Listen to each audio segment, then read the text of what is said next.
All right, now to this stunt that is getting a lot of attention, and you'll see why. Conservationist Paul Rosolie set out to be eaten alive by a green anaconda, the world's largest and most powerful snake. It's a mission through the Amazon that was documented in a new Discovery Channel special. Take a look.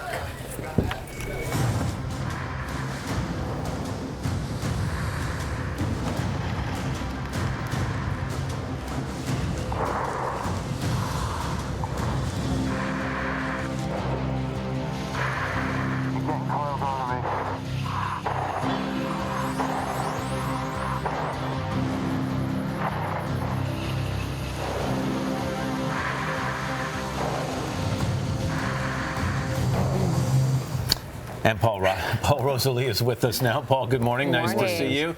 So a bunch of guys sitting around a table trying to come up with crazy ideas for a television special, and someone says, I know, maybe we could have a guy eaten by a snake pass the bong. How does that go?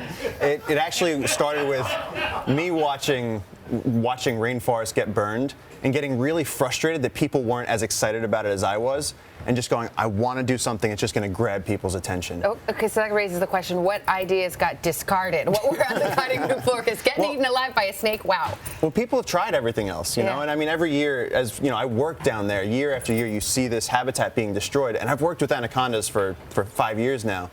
So I know a lot about the species, and I know how scared people are of giant snakes. So. Even though it seems like your heart is in the right place here, you're trying to preserve the forest, there are a lot of people saying this is not the way to go about it. PETA, the folks at PETA, I'm paraphrasing, say this is basically harming this snake, and you shouldn't be doing this. How do you respond to that? Well, I mean, I'm actually the guy that's down there protecting these animals and protecting the ecosystem. So I know a lot about anacondas. I would never hurt one.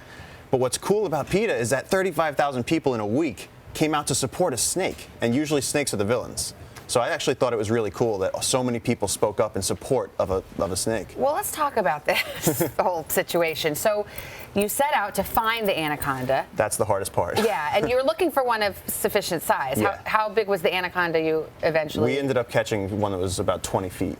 Okay. Which is not easy to do. And how do you go about getting yourself in position to be eaten? Well, that was a long process. I mean, we had to design a suit that could withstand the crush. I mean, an anaconda, you know, they latch on with their bite and then they crush, and that's how they kill their prey before they swallow it.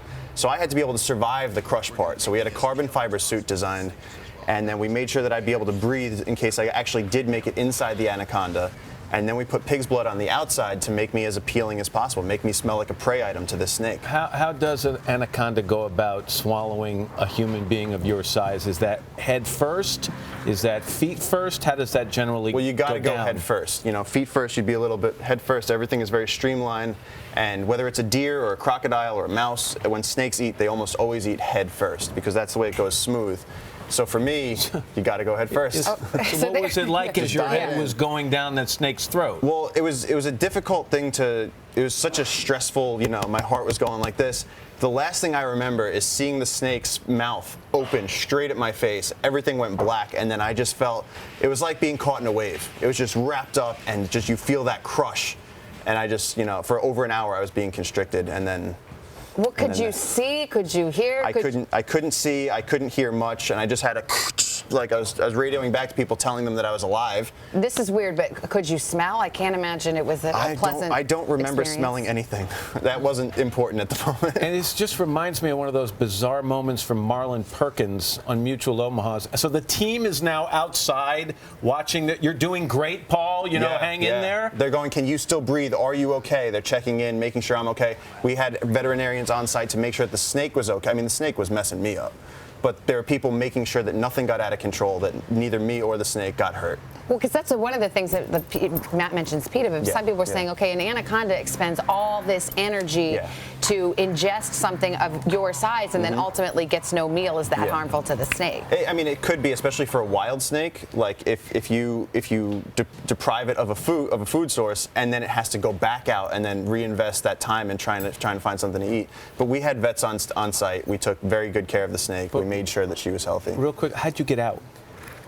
Very carefully. They don't tell you how the tightrope walker, makes it across. You got to watch on Sunday.